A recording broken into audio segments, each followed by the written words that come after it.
Oke, can you hear me? Bisa didengar? Bisa. Bisa, Pak. Oke, sebelum saya mulai, tolong ke teman-teman yang lain untuk mematikan dulu mikrofonnya ya, supaya kita sama-sama Oke, pertama sekali terima kasih banyak kepada Prof. Imam Waluyo. Biasanya saya yang mestinya moderator untuk beliau ini, tapi ini kebalik ini. Terima kasih banyak. Ya, ini seminar internasional. Ya, sharing sedikit ya, seminar internasional itu bukan pada bahasanya sebenarnya, tapi ada dua kriteria. Yang pertama, seminar internasional itu adalah topik yang dibicarakan itu adalah concern ataukah sesuatu yang sifatnya internasional, yang bisa diadopsi, bisa diterima, bisa oleh internasional. Itu yang pertama. Kemudian yang kedua, standarnya itu adalah pembicaranya berada di luar negeri. Ya, pembicaranya berada di luar negeri. Yang ketiga, ini bercanda. Honornya harus honor pembicara internasional, tapi ini bercanda enggak saya.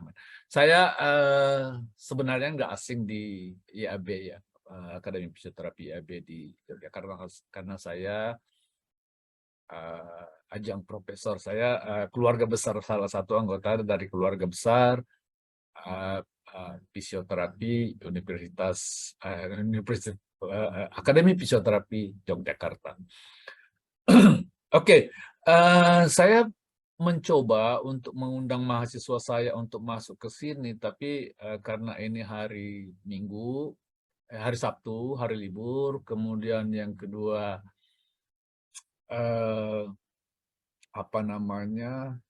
agak telat saya mendapatkan linknya, sehingga saya share-nya agak telat. Ya, mudah-mudahan di term setelah agak siang-siangan nanti bisa ada yang masuk, karena di sini baru hampir jam 7 pagi. Oke, izin saya share presentasi saya. Ya, mudah-mudahan bisa dilihat ini. Ya. Psychosocial factors on musculoskeletal performance and productivity. Kalau kita bicara tentang perform, kemudian produktivitas, ya, terutama ya misalnya kerja, olahraga, maka tidak akan pernah lepas dari fungsi muskuloskeletal. Ya, fungsi muskuloskeletal. Pertandingan olahraga, kerja, mengangkat barang di pasar, sama dengan seperti apa yang kita lakukan sekarang ini. Ya, contoh misalnya saya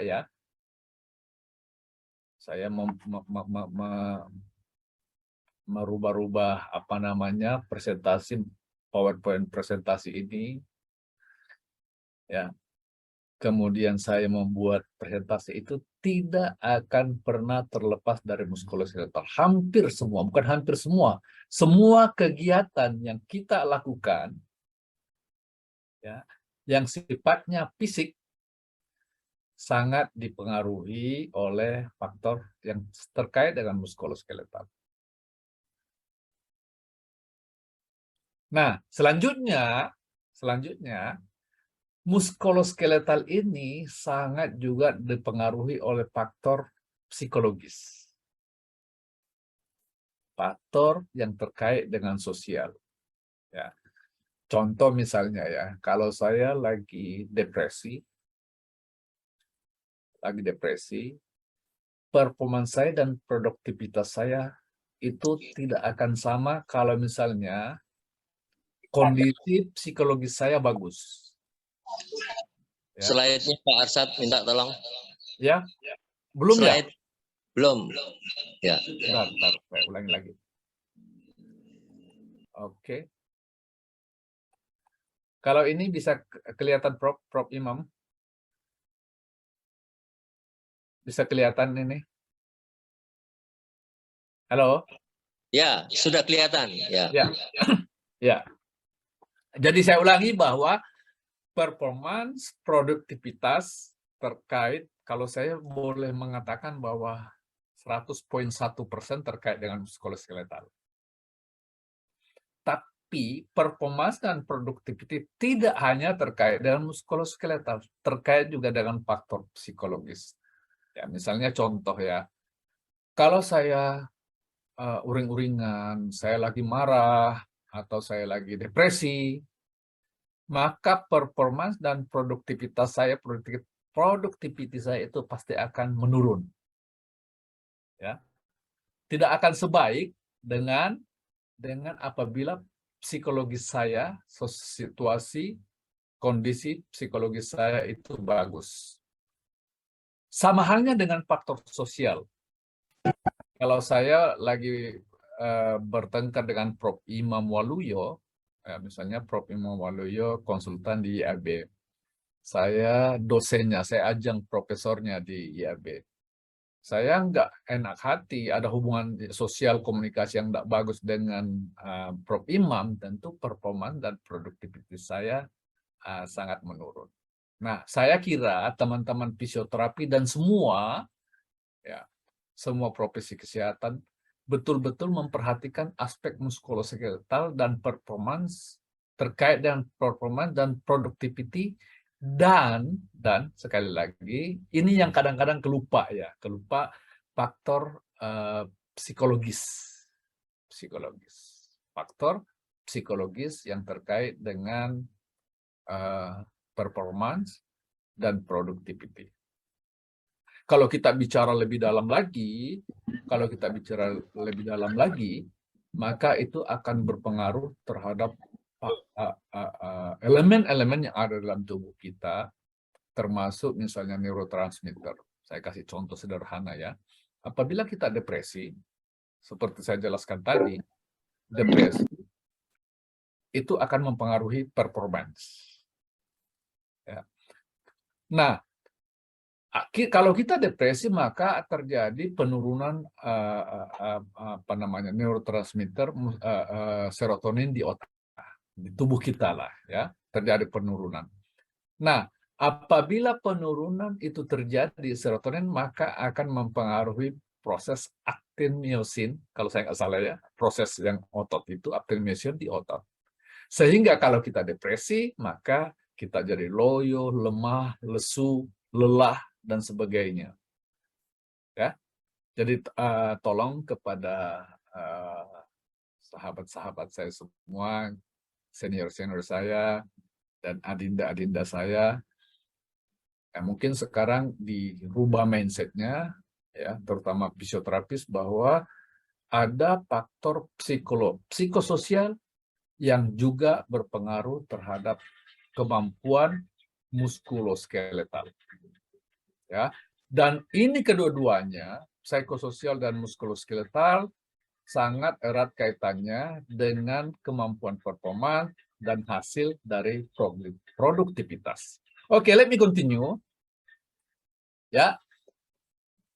Semua kita pasti pernah mendengar mens sana in corpore sana. Di dalam tubuh yang sehat terdapat jiwa yang sehat. Jadi sebenarnya bukan baru sekarang Muhammad Arsad Subuh menjelaskan tentang keterkaitan antara muskuloskeletal, psikologis, dan sosial. Sudah sejak zaman sebelum Masehi mungkin ya, sebelum Masehi. Hubungan antara faktor psikologis dan faktor muskuloskeletal itu sudah fisik ya. Kalau kita bicara tentang fisik, itu sangat erat kaitannya dengan muskuloskeletal. Mens sana in corpore sano. Ya, dalam tubuh yang sehat terdapat jiwa yang sehat. Di dalam jiwa yang sehat terdapat tubuh yang sehat. Ya. Oke, let's continue. Musculoskeletal performance and productivity. There are 5 dimensions that related to performance and productivity. That I will say that it is linked together, connect one and another. The first is biochemical. Yeah, I have explained before that, for example, in neurotransmitter, serotonin, for example. If serotonin reduced in our brain, in our body, then will affect with the performance or the strength of our musculoskeletal situation or condition. Yeah. First, biochemical. Number one, physical or musculoskeletal. Psychological, psychologist. Social, environment, cultural, and religiosity or spiritual. Ya, jadi apa namanya? I just want to say that these 5 elements are interrelated. Connect among them: physical, psychological, social, cultural, and spiritual. And another one is biochemical. Okay, let's continue.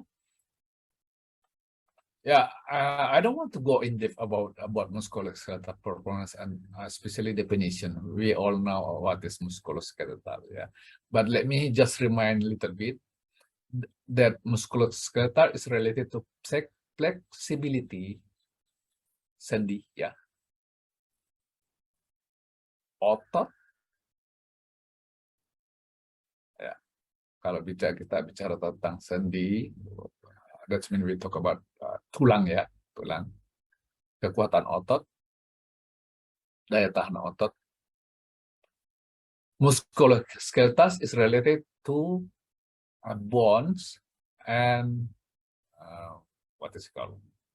Otot, ya. Ada dua, jadi tulang dan otot. Ya, muskuloskeletal terkait erat dan mempengaruhi fungsi performance dan produktivitas seseorang. Ya, jadi kalau misalnya kendala muskuloskeletal, ya terutama bagi keluarga teman-teman kita yang mengalami masalah-masalah penyakit terkait dengan muskuloskeletal, kita semua tahu. Ya, Mbak Sterlin, tolong dimatiin ininya ya. Apa ya? Ya, thank you. Ya, mempengaruhi performance. Misalnya pasien stroke misalnya yang terganggu fungsi muskuloskeletalnya akan mempengaruhi performance dan produktivitasnya. Dan itu jutaan orang di dunia mengalaminya. Ya. Oke, next. Manfaat mempelajari psikososial terkait musculoskeletal performance and productivity. To understand social factors that related to musculoskeletal performance and activity, we need to know what are the factors related to psychosocial, related to musculoskeletal, and what its affect, they affect to performance and productivity. Ya, memahami faktor psikososial yang dapat mempengaruhi peningkatan atau penurunan performance of productivity, mempelajari kemungkinan penerapan teori-teori psikososial dalam meningkatkan performance dan productivity. Saya sering sekali bicara dengan Prof. Imam Waluyo tentang hal ini. Saya dalam beberapa kesempatan itu saya mengatakan, mohon maaf ini Prof. Imam ini, saya melihat bahwa teman-teman fisioterapi, saya melihat, ya artinya pribadi saya melihat, ya, kalau salah saya salah, mohon dikoreksi ya, seperti itu. Ya, saya ada di dalam tempurung bahwa teman-teman saya, keluarga saya fisioterapis di Indonesia itu lebih banyak ke faktor-faktor psikologis, muskuloskeletal, fisik, Namamu terus Maba 22. Ibu Dian Saputri, tolong dimatiin dulu ininya Mbak ya. Bu Dian Saputri, tolong dimatiin. Ya, makasih. Ya, sekali lagi bahwa saya coba tuh. Kalau ada yang bicara, saya lupa apa yang saya mau bilang. Bahwa missing ada mungkin belum ya, saya tidak mengatakan tidak, tapi mungkin belum fokus pada aspek psikososial terhadap faktor fungsi performance daripada yang terkait dengan performance dan productivity. So, we need to consider this psychosocial issue of problem related to musculoskeletal, and then especially impact of that performance and productivity. Ya, jadi teori-teori psikososial ini sangat penting buat fisioterapis sebenarnya. Saya dari dulu sering mengatakan ke Prof. Imam, bisa nggak fisioterapis itu membantu dokter dan perawat-perawat jiwa di rumah sakit jiwa? Karena saya melihat bahwa banyak para pasien-pasien penderita gangguan jiwa itu malah masalah yang terkait dengan muskuloskeletalnya. Bisa karena memang dari kondisi pasien tersebut, pasien tersebut misalnya pasien dengan mutisme yang duduk atau yang tidak aktif dalam kegiatan aktivitas, atau juga ada masalah-masalah muskuloskeletal yang terkait dengan efek atau efek samping obat. Ya. Lalu mempelajari hasil penelitian psikososial, performance, bahan penerapannya dalam kegiatan kehidupan sehari-hari, ya, dalam praktek fisioterapi sehari-hari, dalam untuk teman-teman kita para olahraga, ya, para fitness center dan sebagainya. Oke, let's continue. Saya kira ini sudah saya jelaskan tadi. Let me continue. Ya, oke. Kajian umum psikososial performance and productivity. Gejala psikososial dikaji dari aspek perilaku dan pengalaman individu terkait dengan performance dan productivity. This one is closely related to fisik, ya, muskuloskeletal. Terkait juga dengan personal dan organisasi. Ya, ini kajiannya secara umum ya. Bagaimana seseorang itu aktif, bagaimana seseorang itu bekerja dalam sebuah organisasi. Ya. Lalu selanjutnya, secara umum, stres dan kecemasan. Saya juga jelaskan tadi ya. Kematangan emosi, relaksasi, motivasi, motor learning, frustrasi, agresivitas, penampilan performance puncak, ya, konsentrasi, self confidence, dan banyak lagi, termasuk self esteem. Oke, performance, suatu tindakan menampilkan suatu kegiatan seperti kegiatan drama, konser, menari, atau kompetisi olahraga. Performance. Penampilan sebenarnya performance. Tindakan atau proses melaksanakan atau menyelesaikan suatu tindakan, tugas atau fungsi sehari-hari. Ya, pemenuhan klaim, janji, kerja, atau permintaan. Ya, misalnya Prof. Imam memerintahkan kepada saya, tolong dikerjakan ini dalam 2 hari. Ya. Beliau memberikan tugas saya 2 hari. Saya mengerjakannya dengan baik dalam 1 hari, berarti performance saya itu sangat bagus.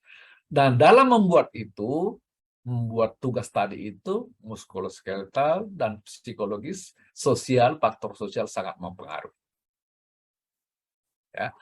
Oke, produktivitas, ya, saya fokus ke produktivitas, dapat diukur, so there are 5 also elements of this productivity.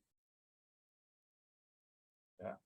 Number 1 is personal productivity, workforce productivity, sector productivity, team or departmental productivity, and national and global productivity.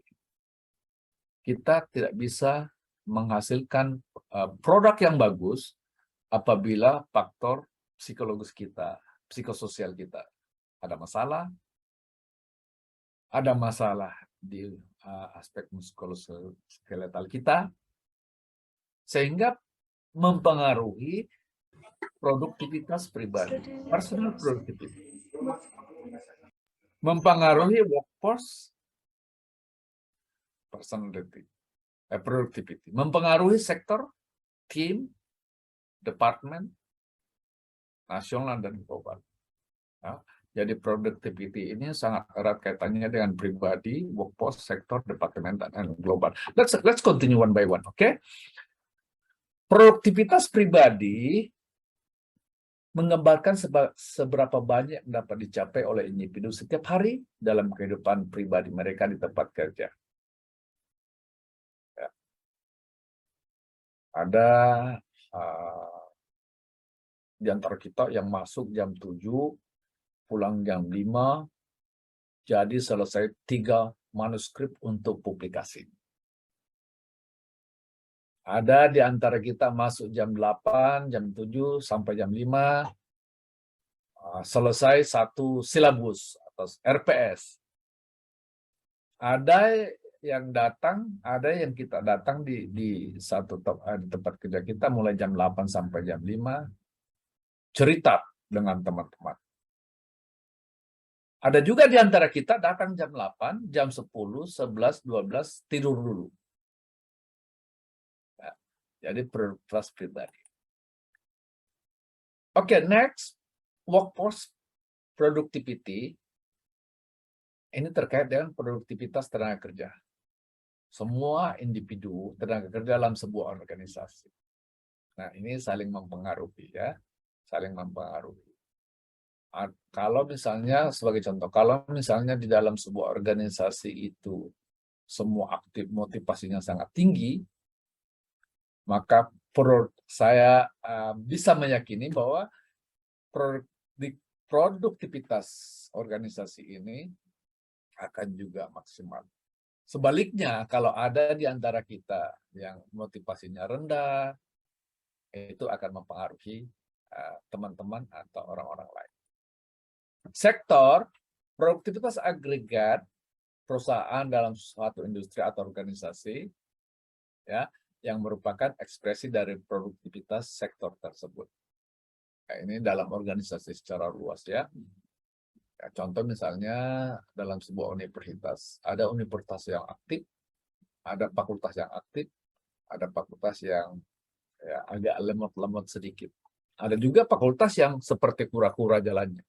Malah juga mungkin ada fakultas yang mendorong gajah duduk. Ya. Oke, departemen tim saya hampir sama dengan yang tadi, yang sektor. Ya. Ini kalau kita lihat ini ada yang sangat semangat. We see there are 2 pictures below ya. We see one is really full. Yes, handphone charging 100%, and another one is only 5 or maybe 2%. Ya, global and national productivity. Ya, ini sudah bicara tentang negara dan dunia. Oke, respon psikologis terkait performa dan productivity, cognitive response and somatic response. Ya. Respon kognitif ada respon psikososial terhadap situasi terkait performance, kerja, kompetisi. Ya, saya sering juga bicara dengan Prof. Imam. Ya. Saya mengatakan bahwa saya di luar negeri sudah mungkin lebih dari 20 tahun ya. Saya melihat waktu saya tinggal di Amerika, para olahragawan itu kayak artis apa itu ya? Kaya, ya. Jaya, hidupnya pada masa tua itu mantap. Sementara di beberapa negara waktu itu sudah lama ya. Kalau sekarang Indonesia sudah mantap, sudah bagus. Kasihan dengan para olahragawan. Ada yang memang ini, tapi ada yang setelah berhasil setelah di masa tuanya malah menderita. Ya, respon kognitif. Artinya, ya banyak mungkin olahragawan yang potensial, tapi ngapain aktif olahraga, tidak menjamin hidup misalnya.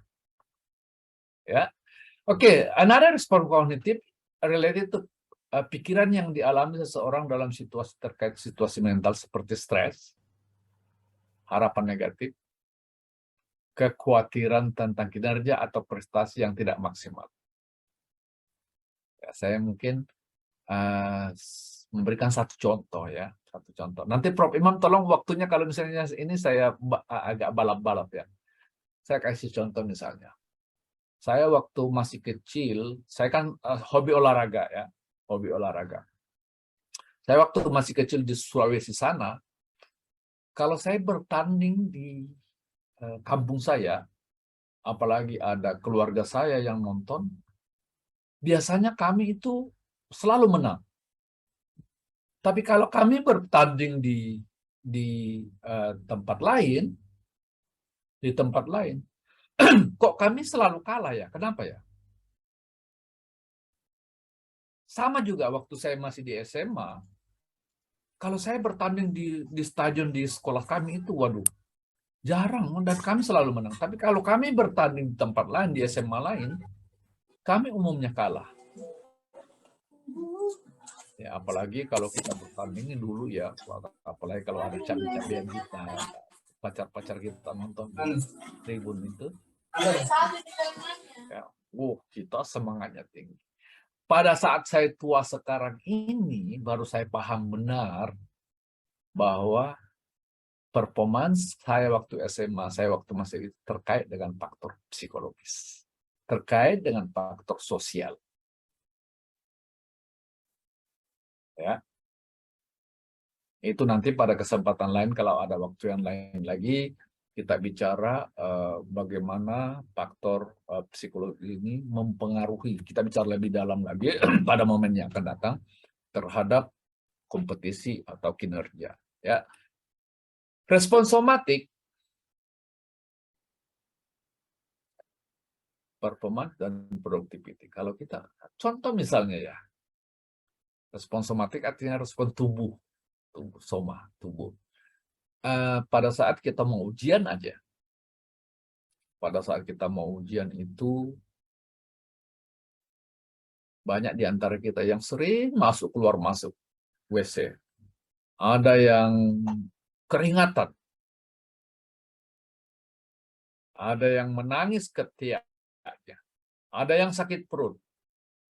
Ada yang keringat dingin. Ini semua respon somatik, respon tubuh terhadap sesuatu yang terkait dengan masalah psikologis. Kalau saya membuat kesalahan misalnya, karena performance saya buruk, produktivitas saya nggak ada, membuat kesalahan dipanggil oleh Ibu Ketua Akbis Akademi. Waduh, saya mungkin gemetaran, mungkin keringat dingin, mungkin sakit perut. Ya, itu terkait dengan respon somatik. Respon tubuh yang sebenarnya respon yang dialami oleh tubuh kita, fisik kita, yang diakibatkan oleh faktor psikologis. Ya, jadi ada dua respon kognitif seperti yang saya sebutkan tadi ya di awal, ada respon tubuh juga somatik. So there are two. Okay, some components that determine the performance and productivity of someone, individual performance and productivity, kondisi fisik dan psikologis, sarana prasarana performance dan productivity. Jangan salah, kadang-kadang AC yang ada di ruangan kita itu mempengaruhi performance dan produktivitas kita. Ya, keadaan, situasi atau kondisi, gaji yang rendah, ketua yayasan yang suka marah-marah, kemudian konsultannya suka marah-marah, suka ini. Kemampuan keterampilan seseorang ini, this one is related to individual, ya. Kemampuan penerapan taktik atau strategi ini lebih fokus ke olahraga misalnya ya. Organisasi yang mengelola itu terkait dengan di atas misalnya sarana prasarana, dukungan orang tua atau status ekonomi keluarga. Ya. Makanya tadi pagi kemarin saya baca, nah jadilah jadi orang kaya. Ya. Oke, selanjutnya performa, productivity, dan prestasi. Prestasi adalah hasil yang telah dicapai seseorang dalam melakukan sebuah kegiatan.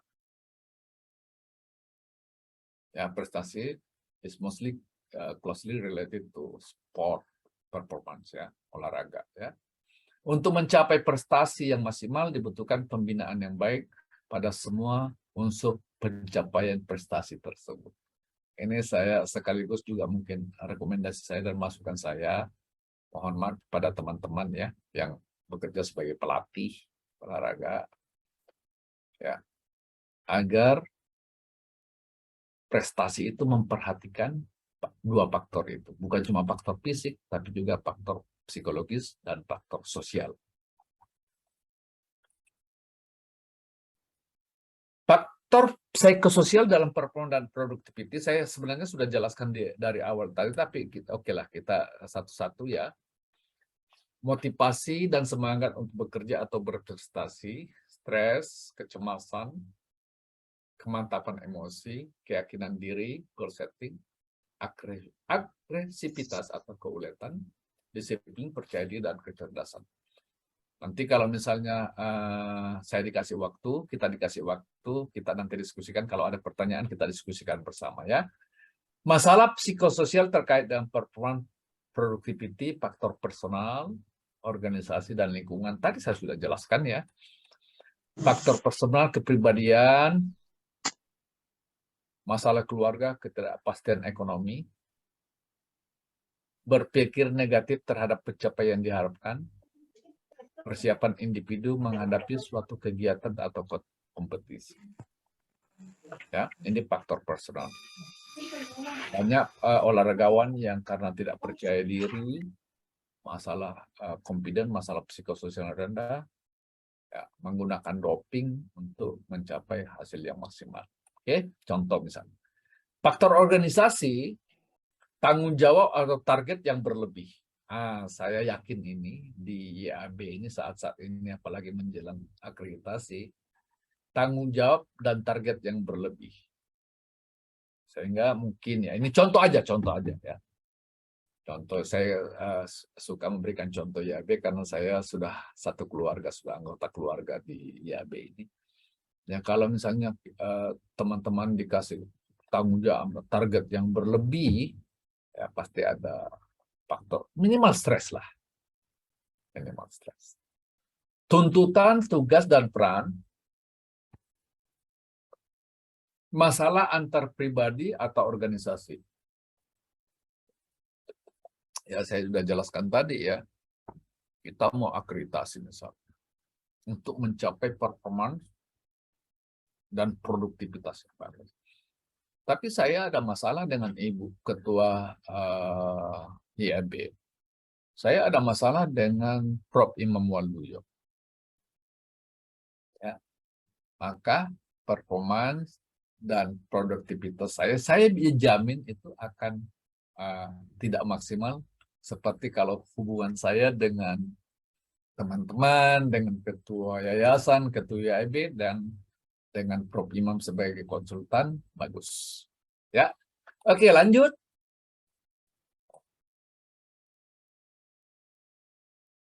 Lingkungan. Ya, kalau dalam tempat teman kerja, kalau kita bekerja, bos, penonton, atau fans, saya sudah jelaskan tadi ya.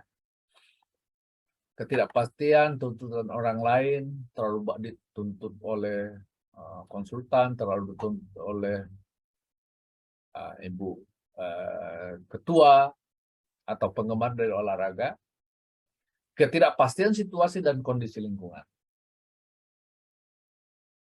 Ya.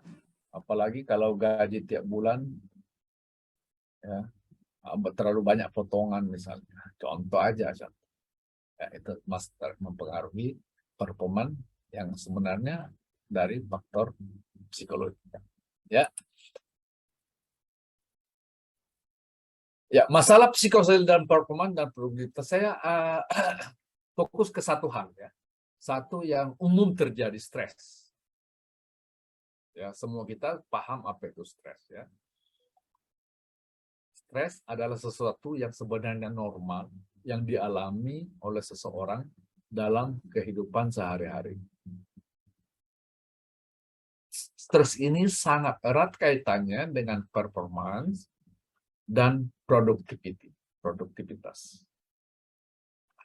Kalau kita bicara lebih jauh lagi, stres ini sangat mempengaruhi fungsi kimiawi dalam tubuh kita, norepinefrin, adrenalin, dan sebagainya. Malah kalau kita nggak stres, sebenarnya tidak normal. Jadi stres itu sebenarnya normal. Cuman sebagai seorang yang berhubungan dengan psikiatri, gangguan jiwa itu dimulai awalnya dari stres. Jadi kalau kita gradasi masalah gangguan jiwa itu atau mental itu, semuanya itu ada 4 kategori. Ya, masalah psikososial, kemudian masalah kesehatan jiwa, kemudian masalah gangguan jiwa, dan masalah penyakit jiwa. Ya, yang paling rendah itu stres. Masalah psikososial yang paling rendah. Ya. Jadi kalau tidak stres itu sebenarnya tidak normal. Kalau stres itu baru normal. Ya. Oke, ada 2 ya. Stres itu ada yang stres yang positif yang sebenarnya meningkatkan motivasi dan meningkatkan performance dan produktivitas. Ada juga distress itu menurunkan ya, yang sifatnya negatif. Ya, kalau kita lihat di sini ada distress, stress, yang satu yang sifatnya positif, stress, dan satu yang sifatnya negatif, distress. Ini 2 masalah psikososial yang sangat erat kaitannya dengan performance dan produktivitas. Ya, nah sekarang saya agak sedikit masuk manajemen psikososial dalam performance dan produktivitas. Bagaimana persaingan terkait performance, produktivitas dapat menyebabkan masalah psikososial, terutama stres. Tapi ya nggak usah ini, ya nggak usah karena stres ini sebenarnya dapat dikelola. Ya, mengetahui tanda dan gejala serta menggunakan keterampilan manajemen stres dalam membantu mengelola stres. Selain mengelola stres pada tingkat pribadi, menciptakan lingkungan dengan kerja keras yang seimbang, dengan dukungan harapan yang jelas, komunikasi yang baik dapat meminimalkan masalah psikososial, terutama terkait dengan performance dan produktivitas. Saya perform. Ada yang bisa memberikan masukan ke saya apa? Dalam bahasa Indonesia performance itu apa ya? Kalau produktivitas, perform, kemampuan mungkin ya. Kinerja, ya, kinerja. Terima kasih Prof. Miom. Performa dan produktivitas. Kinerja dan produktivitas. Ya. Oke, next. Manajemen stres terkait performa dan produktiviti penting bagi seseorang untuk mengetahui stres yang mereka alami sehingga tahu kapan mereka melakukan penyesuaian untuk menghindari dampak negatif stres.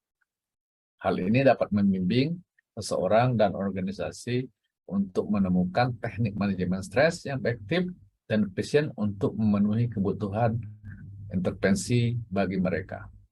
Ya. For my student yang di Sarja, welcome. Yeah. If you're here, thank you so much for your coming. Oke, selanjutnya ya, ada beberapa sumber utama stres terkait dengan performa dan productivity. Harapan. Apa hasil yang akan dicapai dalam pekerjaan atau kompetisi. Takut gagal. Ya. Takut kalau misalnya akreditasi tidak terakreditasi. Takut gagal.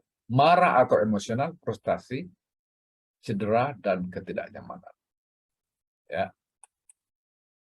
Oke, nah terakhir, this is really important ya. There are three important aspects related to stress management. This is well known. I believe that for you who work on psychosocial issue and stress, I really believe that you understand and you're familiar with this ABC stress management. This is ABC stress management is mostly well known as coping mechanism related to stress. Coping mechanism or adaptation related to stress. What are they? This ABC stress management is related to what action do you take and what attitude do you adopt to reduce your stress or worry or anxiety. What have you seen others to cope with the stress? So it is related to coping, adaptasi terhadap adaptation and coping mechanism related to stress. Okay, let's go one by one. A, awareness. Being aware of how you experience stress and what causes you stress. We need to know. Sorry.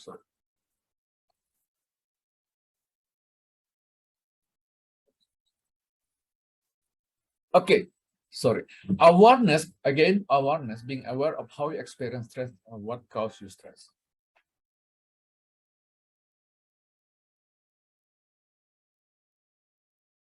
Okay, sorry ya. Balance, discover how much stress you need to perform effectively without feeling overwhelmed. So the first awareness, kita mesti sadar mengetahui bagaimana kita mengalami stres dan apa penyebabnya. Ya. And balance, discover how much stress you need to perform effectively without feeling overwhelmed. Mana kita balance, kita mengatur. Control, increase your awareness and identify your level of balance to help you. Jadi adaptasi, bagaimana kita mengontrol. Ya, ini mungkin nanti ABC stress management itu kita akan diskusikan pada momen yang akan datang kalau masih ada waktu. Ya, saya takutnya saya menggunakan waktunya terlalu banyak ini. Nanti mungkin pada sesi tanya jawab kita akan bicara lebih luas, lebih banyak terkait dengan presentasi saya pada kesempatan ini. Mohon maaf kalau ada segala kekurangan, mohon maaf kalau ada kata atau apa ya, attitude yang tidak berkenan. Saya mohon maaf atas segala kekurangan. Terima kasih. Assalamualaikum warahmatullahi wabarakatuh. Saya kembalikan ke Prof. Imam Waluyo sebagai moderator. Waalaikumsalam. Waalaikumsalam warahmatullahi. Terima kasih Pak Arsad atas presentasinya yang sangat menarik dan banyak yang tentunya ingin mendiskusikan apa yang telah disampaikan oleh Pak Arsad. Untuk itu ada dua cara, silakan menulis di Zoom seperti kata host tadi, tertulis, atau mengangkat tangan dan menyampaikan langsung kepada Pak Arsad. Waktu untuk diskusi, saya silahkan, kita masih punya waktu 10 menit, silahkan.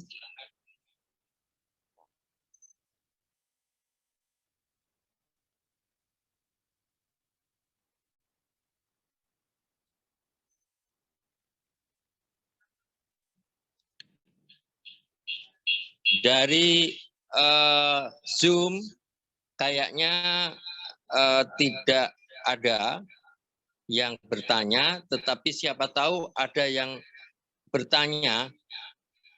Oh, ini ada, sorry. Ada satu nih Pak Arsad. Dari Muhammad Hamzah, RSUD Malaboh. Bagaimana manajemen stres dengan ABC agar stres positif, lebih positif lagi. Itu pertanyaan dari Zoom. Silakan Pak Arsyad untuk menjelaskan. Oke, terima kasih banyak Pak Hamzah ya, luar biasa sekali ya. Pertanyaannya ini agak susah, gampang-gampang susah dijawab. Karena sekali lagi stres itu sangat individual, sangat individualitas. Ada yang kuat, ada yang copingnya bagus, adaptasinya bagus, ada adaptasinya agak kurang. Saya fokus ke yang terakhir, ABC yang C control. Karena manajemen stres ini ada pada C sebenarnya, Q-nya ada pada C. Saya bicara lebih sedikit agak filosofis dan agak sedikit terkait dengan religius ya, spiritual. Saya cuma ingin satu menyampaikan, kalau kita ada masalah, saya kembalikan yang di atas ke yang di atas. Kembalikan kepada Sang Pencipta kita. Kalau kita bisa mengikuti itu, jadi segala ada masalah, tidak menyalahkan orang, tidak minta, tapi kembalikan ke atas, bahwa ini merupakan, ya kalau kita lebih dalam tanda kutip, ini mungkin takdir, ini mungkin apa, ini mungkin nasib saya. Kembalikan lebih banyak bersabar dan bersyukur. Kalau kita memegang dua konsep itu, bersabar dan bersyukur, saya yakin dan insya Allah, maka stres kita akan meningkat.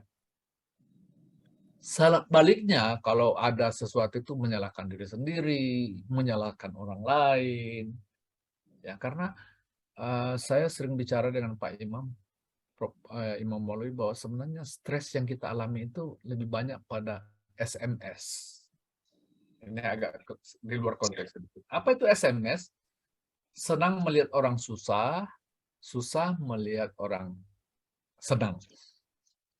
Ya, senang melihat orang susah, susah melihat orang senang. Artinya, ya, stres itu diakibatkan oleh dari kita, dan tidak kita kembalikan ke Sang Pencipta kita. Tidak kita adopt sabar dan bersyukur.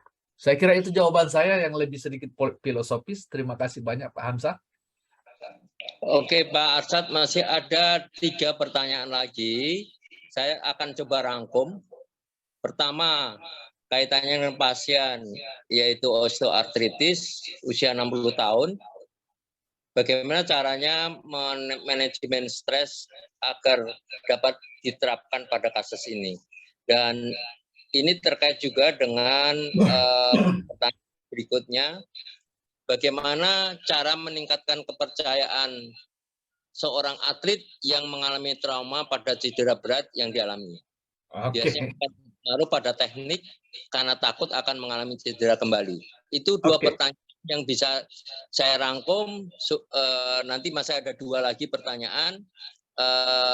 Silahkan Pak Arsyad. Oke, saya jawab dulu yang pertama ini. Al-Qanum Center Pasar Minggu, Pak Al-Qanum apa Ibu ini, mohon maaf ya. Untuk ini contoh ini waktu saya kembali ke Indonesia, saya sempat mengunjungi ibu saya di Makassar ya. Ibu saya itu sekitar 80 tahun yang memiliki osteoartritis. Bagaimana cara manajemen stres yang dapat kita terapkan? Oke, ini sharing pribadi bagi saya ya. Waktu saya datang, ibu saya mengatakan, aduh saya ini gini, lutut saya tulang-tulang saya ini apa. Saya melihat bahwa ibu saya ini lagi stres. Saya cuma mengatakan begini, ya Bu, ini adalah pemberian dari Yang Maha Kuasa. Ya. Kalau ibu tidak mengalami masalah termasuk osteoartritis ini, sebenarnya ibu tidak normal. Yang normal itu semua pada saat umur 80 ya darah tinggi lah, saya kasih contoh, osteoartritis lah, gula lah, ada penyakit-penyakit yang lain, itu sudah pemberian. Saya kasih analogan dengan sebuah motor ya, atau sepeda. Kalau sepeda sudah tua, ya olinya, gemuknya, apa itu sudah berkurang, sudah tidak berfungsi. Ya, jadi saya bilang kembalikan bahwa ini adalah pemberian dari Yang Maha Kuasa. Dan itu malah kalau tidak ada osteoporosis, ya malah sebenarnya ya satu anugerah, dan pada dasarnya semua orang normal itu mengalaminya. Kalau nggak osteoporosis, penyakit-penyakit yang lain. Saya kira itu jawaban saya untuk Pak atau Ibu Alkonom ini ya. Ini pengalaman pribadi saya. Saya sebagai seorang konselor, sebagai seorang yang bekerja untuk stress management ini, mungkin apa yang saya berikan ke ibu saya ini bisa dicoba ya untuk pasien dengan usia yang 60 tahun ini. Nah, untuk olahraga hampir sama sebenarnya. Hampir sama sebenarnya. Ya.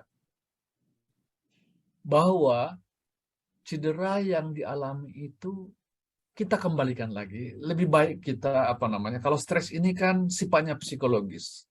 Nah, yang sifatnya psikologis itu paling bagus untuk memanage itu adalah kembali ke hal-hal yang sifatnya spiritual atau religiosity.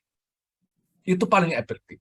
Sehingga untuk kasus-kasus masalah psikososial yang banyak, bukan lagi gangguan, masalah psikososial yang banyak, sekarang itu dicoba oleh para pakar psikologis, para pakar psikiatri untuk mencoba memindahkan yang selama ini dengan metode pengobatan kembali ke sifatnya metode religiosity and spirituality, termasuk di dalam salah satu pray therapy, ya, terapi sholat, ya.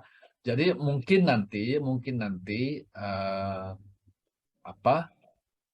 untuk teman yang mengalami cedera ini, ya, seperti yang saya jelaskan tadi, ya. Jadi stress management control ABC, ya. C control itu, adaptasi itu adalah adaptasi yang pendekatannya ke spirituality dan religiosity. Saya kira itu, Prof. Imam. Ada satu lagi ya, bagaimana cara meningkatkan kepercayaan diri seorang atlet yang mengalami trauma? Ya, itu. Ya, kembali bahwa ini adalah sudah pemberian. Oke, Pak Arsad, masih ada beberapa pertanyaan, tapi saya coba rangkum supaya memudahkan. Pertama, pertanyaan bagaimana kalau orang mengalami grogi sebagai suatu respon somatik kah, dan bagaimana cara menyampaikan? Maksudnya grogi itu bicara di depan umum terus lupa. Itu satu. Yang kedua adalah bagaimana meningkatkan performance yang orang setelah mengalami pandemi, mengalami burnout syndrome, itu bagaimana mengelola strateginya untuk meningkatkan produktivitas performanya. Dan ini pertanyaan yang sama, yang kedua juga sama. Bagaimana membangun performa yang baik untuk meningkatkan produktivitas kerja. Itu Pak. Ya. Kita masih punya 7 menit Pak. Jadi ada 2 pertanyaan lagi, tapi 2 ini tolong dijawab dulu. Oke. Saya masuk kepada yang ada Dr. Dewi ini ya, yang mengalami burnout syndrome.